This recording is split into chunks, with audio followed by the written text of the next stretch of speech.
Hey guys, today I wanted to talk to you about one of my favorite games. I think this is my favorite game. I think I've told you that before. Absolutely. Yeah, Castles of Burgundy. I really love this game. I think this is a great game for people who like Settlers of Catan but are looking for that next step up.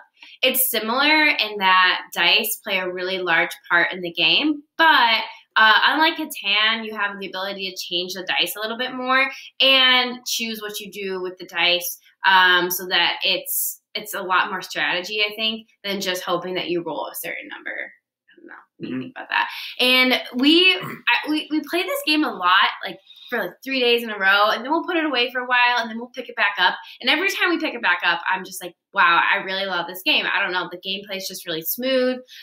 There's so many ways that you can go about trying to win this game. It's overwhelming, and it's one of those games where you wish you had a couple extra turns. Like you just have like 2 extra turns, and you could do everything you want to do.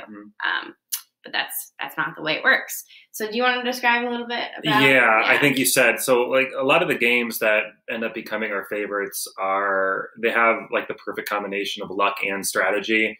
Like a game that's all strategy, it's kind of like, well, the best person at the game is going to probably win every single time. But, you know, a game that's all luck, it's kind of, there's no point in really trying to have to think your way through it, which is what makes it, you know, a lot of fun sometimes. So, this game is a little bit more complicated to learn than some others, so there's no way that I could explain how to play in just a couple minutes, but the basic gist of it is a lot of games, a lot of the games that we play have like a main board that everybody shares, and then everybody kind of has their own board, if I can, like, looks like that, everybody, like all the different players will try to build upon.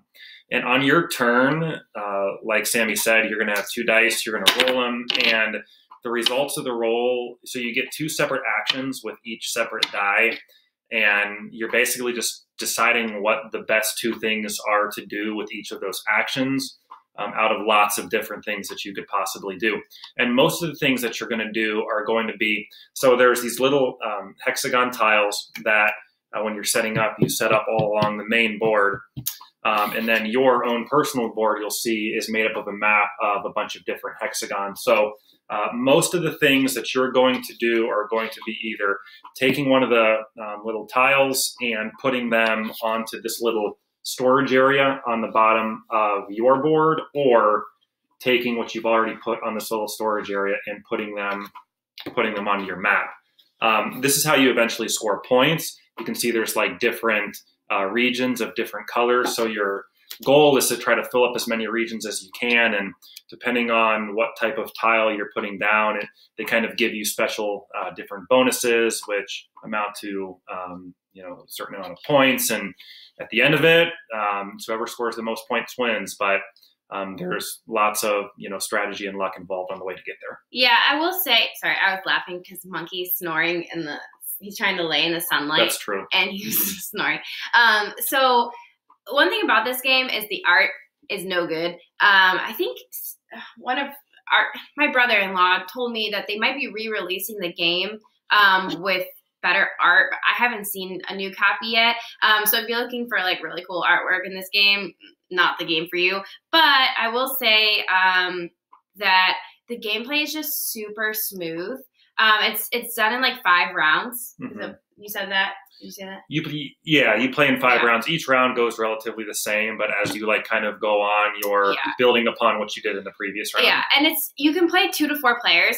Obviously, we usually play 2 players, but the middle board is scaled, so the more players that you have in the game, the more resources and hexes you put on this main board, so that it's scaled. If you're playing with more people, you have more options to choose from. But it's 2 to 4 players. You can't play more than 4 if you have a family of 5. Unfortunately, sometimes we run into that because we play with 5 a lot.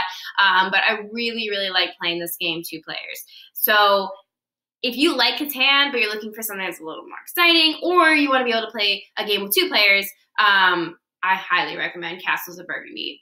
It's a little bit harder to learn. Takes a little bit longer. Our games typically take, about an hour and a half, something like that. Yeah. But, you know, if you got plenty of time, like a lot of us do these days, then it's something that we would definitely recommend going for. Yeah. So give it a try.